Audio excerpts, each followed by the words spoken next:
Hello friends, welcome to our channel Brain Alive. We will study energy bands in extrinsic semiconductor in this video. First we should know what is extrinsic semiconductor. Extrinsic semiconductor is a semiconductor with impurity atoms. Now the question arises, why should we add impurity atoms in pure semiconductor? As the conductivity of pure semiconductor is very low, it is not so useful. So, to increase the current conducting properties of intrinsic semiconductor, we add impurity in it. The amount of impurity is very small. This is 1 atom of impurity in 10 raised to power 8 atoms of silicon. This is 1 in 10 raised to power 8 atoms. The impurity ratio is this: 1 atom of impurity in 10 raised to power 8 atoms of semiconductor. Then with added impurity, the semiconductor is called extrinsic semiconductor. Process of adding impurity during crystallization is called doping. For example, germanium or silicon, this is semiconductor, plus this is the impurity atoms, arsenic or boron. Then it will produce N-type or P-type semiconductor. Now we should know what should be the type of impurity. The impurity atoms are of two types: pentavalent impurity or trivalent impurity. Pentavalent impurity means it has 5 valence electrons in its outer shell, and in trivalent impurity the atoms has 3 valence electron in its outer shell. Examples of pentavalent impurity are bismuth, antimony, arsenic, phosphorus. Examples of trivalent impurity: boron, gallium, indium and aluminium. Pentavalent atoms are called donor atoms and trivalent atoms are called acceptor atoms. Pentavalent means donor atoms provide 1 electron to the semiconductor. 1 atom provide 1 electron to the semiconductor. So it is called donor atom and it will produce N-type semiconductor. In case of trivalent impurity, as these are called acceptor atom, means it accepts 1 atom from semiconductor. So it is called acceptor atoms, and this impurity produce P-type semiconductor. Now we will see N-type semiconductor. Let arsenic, this is arsenic, a pentavalent impurity is added in pure silicon. The 4 electrons, valence electrons of this arsenic makes covalent bond with 4 valence electrons of silicon. Now the 1 electron is left. This 1 electron of arsenic is loosely coupled to this arsenic atom. To detach this atom from its parent atom, only small amount of energy, that is 0.05, this is 0.05 electron volt energy is needed to detach this atom. And this small amount of energy can be gained by the electron at room temperature. So at room temperature, this electrons becomes free and move freely in the crystal lattice, means now it is in the conduction band. An extremely small amount of impurity atoms provide millions of free electrons.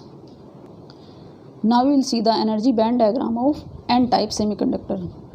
The inner shell is shown by this line. This is valence band and this is conduction band. This 1.1 electron volt is forbidden energy gap.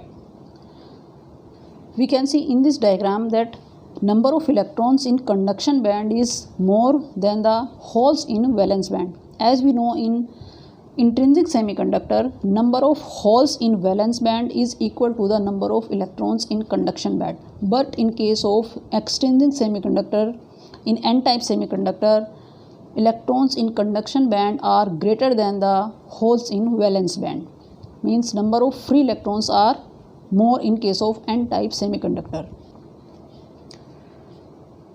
Some points that should be noted in case of N-type semiconductor: as we know, electrons are more than the number of holes, so electrons are majority charge carriers and holes are minority charge carriers, and electrically it is neutral. This is because we add neutral pentavalent impurity in pure semiconductor. We are not adding any charge to it. We are adding neutral impurity in semiconductor, so it is electrically neutral. And the third point is it has n-type conductivity because electrons are majority charge carriers, and these electrons, only due to the electrons electricity or current flows in n-type semiconductor. Now we will see p-type semiconductor. When we add trivalent impurity, let it be boron, to a pure silicon, 3 valence electrons of boron makes covalent bond with 3 valence electrons of silicon. The fourth covalent bond is incomplete. In fourth covalent bond, there is a shortage of 1 electron, and this shortage is represented by this circle, and this is called hole. Means one boron atom provides one hole, and a small amount of boron produces millions of hole. Now we will see energy band diagram of p-type semiconductor. This is inner shell, this is completely filled. This is valence band and this is conduction band. In valence band we can see there are holes. Number of holes in valence band is greater than the number of electrons in conduction band. The holes are more because impurity atoms provide more holes, and at room temperature when valence electrons gain enough energy, they also jump to the conduction band and more holes are created. So number of holes in valence band are more than the electrons in conduction band. Some important points that should be noted in p-type semiconductor. As we know, holes are more than electrons, so majority charge carriers are holes, positive holes, and electrons are minority carriers. This p-type semiconductor is also electrically neutral because we added a neutral boron atom in a pure silicon semiconductor. The third is current conduction is predominantly by holes because holes are moving. In case of p-type semiconductor, we assume holes are moving from one place to another place, so current conduction is due to holes. I hope you understand the concept. If you like the video, please hit the like button and subscribe the channel. Thanks for watching the video.